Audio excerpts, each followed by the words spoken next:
पडळकर आणि प्रवीण दरेकर यांचा एक गंभीर विषय आपल्या संदर्भातला आहे, औचित्याचा मुद्दा म्हणून देते असं जरा पॉइंट ऑफ इन्फॉर्मेशन. आता औचित्य सभापती महोदय, भिवंडी वाडा हा जो रस्ता आहे तो त्यांनी सबमिट केला, आंदोलकांनी त्या ठिकाणी बंद केलेला आहे. सभापती महोदय, पीडब्ल्यूडीने या रस्त्यावर दुरुस्तीसाठी कोट्यवधी रुपये खर्च केलेले आहेत सभापती महोदय. आणि सभापती महोदय, लोएस्ट तिथल्या कंत्राटदारांनी जाऊन त्या ठिकाणी सभापती महोदय निकृष्ट दर्जाचं बांधकाम केलंय. उत्तर फडणवीस जिजाऊ कन्स्ट्रक्शन नावाचा त्या ठिकाणचा सभापती महोदय कंत्राटदार आहे.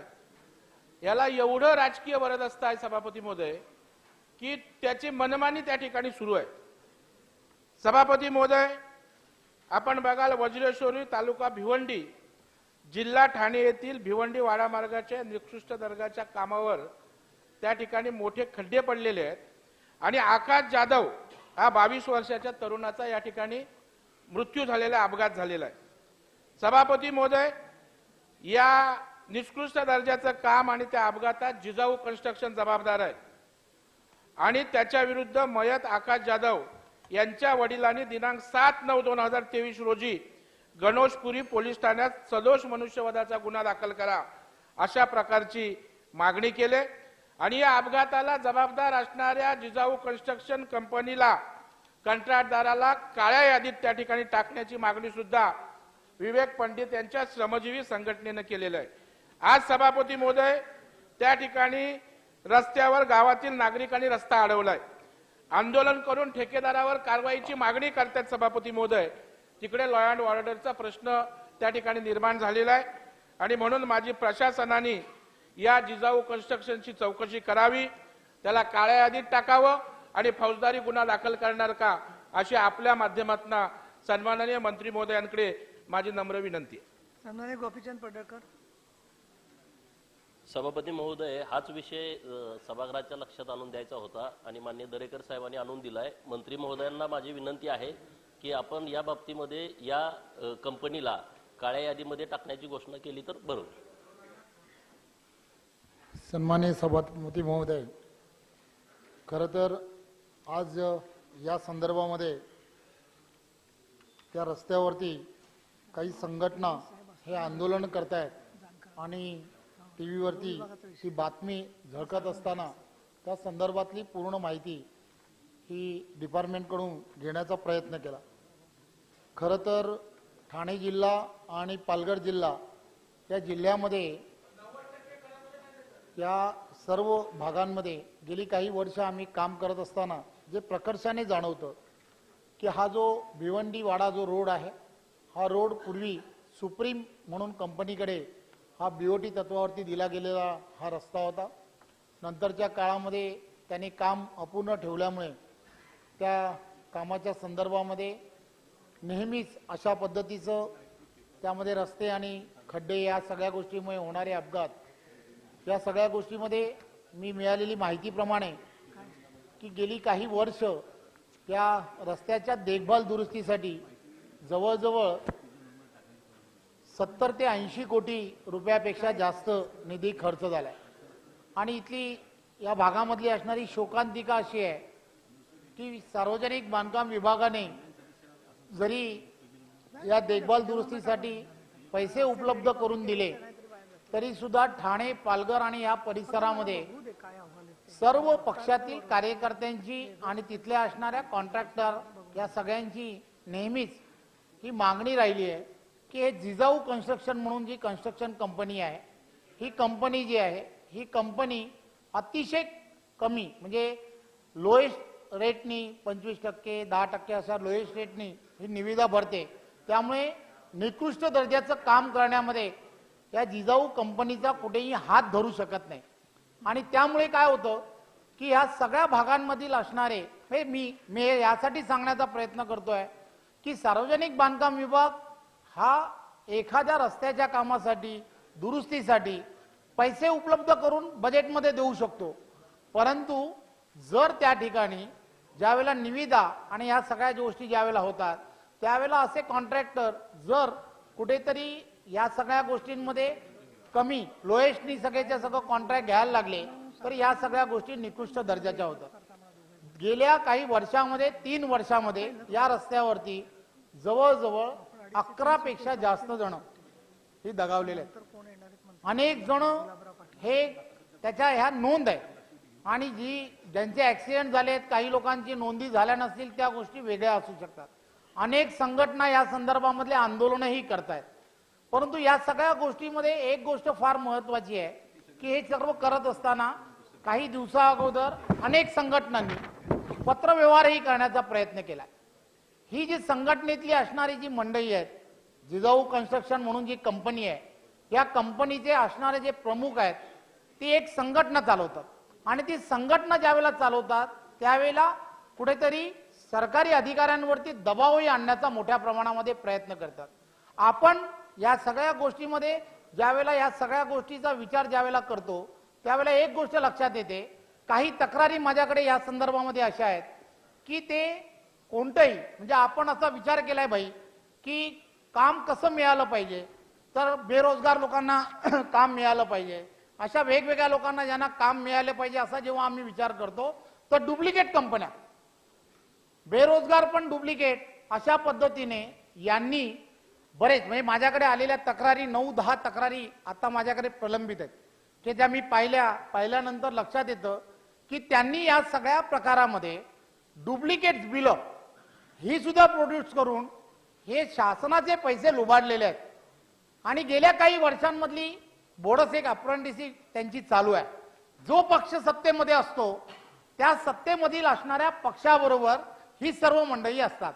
त्यामुळे काय होतं, सहजपणे यांच्यावरती कारवाई ही कोणी करायला धजावत नाही आणि मग या सगळ्या गोष्टींमध्ये चुकीच्या पद्धतीने ही सर्व मंडळी ही काम करताना कुठेतरी मोठ्या प्रमाणामध्ये दिसतात. त्यामुळे मला तुम्हाला लक्षात येत असेल की बीड कॅपॅसिटीच्या संदर्भात पण आपण बऱ्याच वेळेला विचार करतो, त्यावेळेला या सगळ्या गोष्टीचा कुठेतरी विचार करण्याची गरज आहे. आणि माझं खरं तर आता या आंदोलन ज्या पद्धतीने झालंय, हा जाधव म्हणून जो मुलगा ज्याचा मृत्यू झालाय, हा मृत्यू झालेला मुलगा फक्त 22 वर्षाचा आहे. 22 वर्षाचा मुलगा आहे. त्याच्या वडिलांनी या संदर्भातली केलेली तक्रार आहे. असे अनेक जण आहेत की जे या सगळ्या गोष्टींमध्ये विचार जरी करतात. हे मध्यंतरीच्या काळामध्ये तिकडचे असणारे पोलीस निरीक्षक पालघरमधले त्यांनी यांच्यावरती कारवाई करण्याचा विचार केला होता, परंतु त्यांना असणारं जे त्यावेळेचं असणारं जे पाठबळ होतं त्या पाठबळामुळे त्यांच्यावरती कारवाई करणं हे त्यावेळेच्या काळामध्ये थांबलं. आणि या सगळ्या गोष्टी गेल्या अनेक वर्षापासून सुरू आहेत. त्यामुळे एकदा कधीतरी ही जी प्रवृत्ती आहे, ही प्रवृत्ती जी आहे समाजामध्ये असणारी जी ही प्रवृत्ती आहे की जी या सार्वजनिक बांधकाम विभाग असेल किंवा या विभागांमधून मिळणारा हा जो गडगंज पैसा जो चुकीच्या मार्गाने यांना मिळतो आणि तो मिळालेला जो पैसा आहे त्या पैशाच्या जीवावरती ही सर्व मंडळी अतिशय चुकीच्या पद्धतीने काम मोठ्या प्रमाणामध्ये करण्याचं काम करतात. म्हणजे आता हा प्रश्न उपस्थित झाला म्हणून मग मला याचं उत्तर द्यावंसं वाटलं म्हणून मी देण्याचा प्रयत्न करतोय. परंतु एक गोष्ट काय होतं, सहजपणे असं बोललं जातं की मग ते सार्वजनिक विभाग हे डिपार्टमेंट काय करताय, ते याच्यामध्ये कारवाई का करत नाही. पण आपल्या सुद्धा स्वतःच्या असणाऱ्या डिपार्टमेंटच्या सुद्धा मर्यादा आहेत. म्हणून माझी विनंती आहे की या सर्व गोष्टीची चौकशी होणं एवढं गरजेचं आहे आणि ही चौकशी SITच्याच माध्यमातून झाली पाहिजे. कारण काय की जर एखादा कॉन्ट्रॅक्टर चुकीची बिलं एखाद्याला डिपार्टमेंटमध्ये प्रोड्यूस करत असेल तर ते डिपार्टमेंट मधले असणारे पण त्यावेळेचे अधिकारी की ज्या अधिकाऱ्यांनी काहीही न तपासता जर त्यांना बिलं दिली असतील तर ते सुद्धा अतिशय चुकीचं आहे. त्यामुळे या सगळ्या प्रवृत्ती ही चेन आहे, ही पूर्णच्या पूर्ण एक चेन आहे. अधिकारी वर्ग आणि ही सगळीच्या सगळ्या मंडळींची असणारी कदाचित असणारी चेन आहे. त्यामुळे या सगळ्या प्रवृत्ती ज्या आहेत त्या प्रवृत्ती वाढल्या आहेत. आणि हा जो रस्ता जो आहे भिवंडी वाडा रस्ता हा एवढा चर्चित रस्ता आहे की एक महिन्यामध्ये त्या ठिकाणी आंदोलनं ही होतच असतात. हा रस्ता जो आहे त्याची लांबी एवढी कमी आहे, लांबी असताना सुद्धा तो असणारा शॉर्टकट जरी रस्ता असेल तरी त्याला 1-1, 1.5 तास त्या रस्त्याने प्रवास करावा असा वाटतो. करताना लोकांचे एकदम नाकेने होतात. 2 जिल्ह्यांना जोडणारा हा रस्ता आहे, पालघर ठाणा त्या 2 जिल्ह्यांना जोडणारा रस्ता आहे. त्यामुळे आज हा प्रश्न उपस्थित झालाय तिकडचे असणारे आंदोलक जे आहेत ते रस्त्यावरती आलेत. माझी स्वतःची सार्वजनिक बांधकाम विभाग म्हणून माझी पूर्णच्या पूर्ण मला असं वाटतं की या सर्व गोष्टीमध्ये मी सुद्धा आदरणीय मुख्यमंत्र्यांशी बोलणार आहे. कारण SIT लावायची जर असेल तर मॅडम तुम्ही आपण सर्वजण हे लावू शकता, मला ती लावता येणार नाही. परंतु यांच्यामध्ये असणारे जे निर्बंध आणि हे सगळं जर थांबवायचं असेल, मी आजच्या या सभागृहातल्या चर्चेच्या अनुषंगाने त्याला काळ्या यादीत टाकण्याच्या संदर्भातला निर्णय घेऊ शकतो. परंतु त्याची जर SIT या सगळ्या विषयाची जर SIT करायची असेल तर ती सभागृहाने त्याची मागणी करणं आणि आपण ती मंजूर करणं हे फार गरजेचं असं मला वाटतं. सन्माननीय मंत्री महोदयांनी या ठिकाणी मान्य केलंय की अशा प्रकारची त्याची जी दादागिरी चालली त्या जिजाऊ एक तर नाव जिजाऊ आहे, आपण त्या ठिकाणी सभापती महोदय बसलेले आहेत. जिजाऊंचं नाव घ्यायचं, संघटना काढायची, कन्स्ट्रक्शन काढायची. जिजाऊ हे नाव पण सभापती महोदय पहिलं त्यांनी नाही, नंतर माझ्यानंतर बोला. सभापती महोदय, माझी एवढीच मान्य आहे मंत्री महोदय की तुम्ही सांगितलं की काळ्या यादीत त्यांना टाकतोय, परंतु नको, आज काळ्या यादीत टाकण्याचा निर्णय आपण त्या ठिकाणी टाका. त्याच्यावर पूर्ण चौकशी करून तुम्ही डिपार्टमेंट करू शकतं. गृह विभागाचा विषय असला तरी तुमचं डिपार्टमेंट, तुमच्या अधिकाऱ्यांनी त्यांनी साटेलोट करून 80% खोटी बिलं काढतो तो सभापती महोदय. दरेकर साहेब, आता पॉइंट ऑफ इन्फॉर्मेशन सभापती मध्ये एवढीच मागणी, या संदर्भातली SITची चौकशी झाली पाहिजे. हा सर्वसामान्यांचा पैसा आहे, गरिबांचा पैसा आहे आणि त्याच्यामुळे SITची चौकशी करून त्यांच्यावर कारवाई व्हावी. इन्फॉर्मेशनवर हरकत काय आहे, खडसे साहेब? मंत्री महोदयांनी उत्तर देताना त्यांची प्रामाणिक इच्छा व्यक्त केली, माझं त्याच्याबद्दल दुमत नाहीये. परंतु ते बोलत असताना वारंवार असे म्हणाले की मला त्याला काळ्या यादीत टाकावं असं वाटतं. राईट, टाकलं नाही, तुम्ही ऐकून घ्या ना. टाकलं तर मग चांगली गोष्ट आहे, मी स्वागत करेल त्या गोष्टीचं. पण त्यांनी सांगितलं की SIT लावायची असेल तर मला तुमच्या माध्यमातून अशा स्वरूपाचे आदेश पाहिजे. सरकार म्हणून या ठिकाणी मंत्री उत्तर देतात. तुमच्याकडून पाहुण्याच्या हातून साप मारण्याची पद्धत नसते.